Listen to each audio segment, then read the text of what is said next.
Today's activity namin ni Aika ay gagawa kami ng, anong tawag dyan? Paper toy. Yes, gagawa kami ng paper toy ni Akang.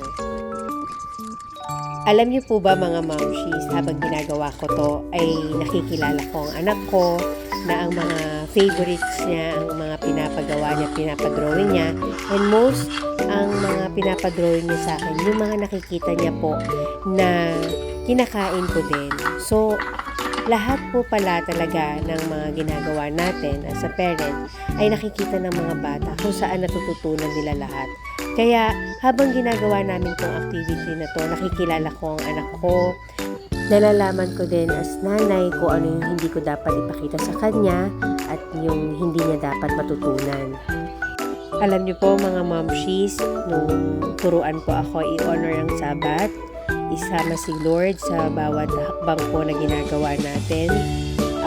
Unti-unti niya po tayong tinuturuan na bigyan ng oras ang ating pamilya po para mas lalo natin makilala sila at magkaroon tayo ng bonding, magandang simula po, na magandang pag-uusap, ganyan, yung hindi matatakot yung bata sa'yo na mag-explain, hindi matatakot yung bata sa'yo na magsabi kung ano yung gusto, at tayong mga magulang na bago pa lang, syempre, mahirap para sa atin na ibigay lahat agad-agad sa mga bata, lalo na meron din tayong mga iba pang pangangailangan na dapat unahin, katulad ko po na merong pansana ng aking anak, maraming medical needs si Ethan, na i-explain natin sa isang anak natin na ito lang po muna yung kaya, pero naibibigay po natin yung kasiyahan kasi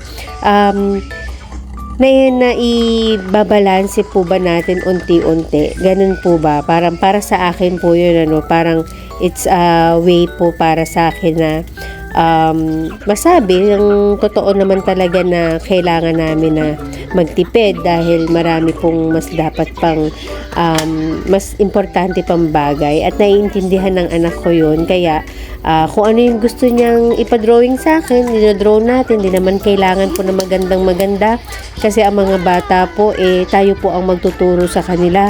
Pagka itinuro mo po sa kanya ang isang bagay na maganda at pangit, diba, malalaman po nila yung mga ganun, pero na-appreciate po nila kahit napakasimpleng bagay lang po.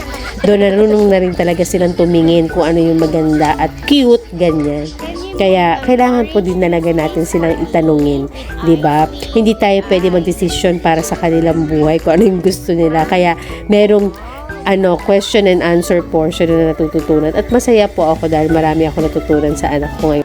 Kung i-explain lang natin sa kanila ng simpleng salita lang po, maintindihan nila unti-unti kung saan hindi tayo din mai-stress na, alam niyo po ba yun, yung parang hindi tayo magagalit, na hindi natin na ibibigay yung mga gusto nila kasi mai-explain po natin ng maayos sa kanila, no?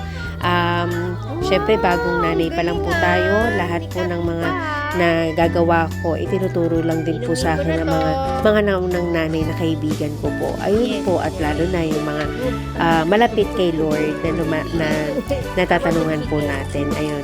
Sharing lang naman po sa mga bagong nanay na katulad ko. Ayun lang po. Bye for now. Thank you sa time.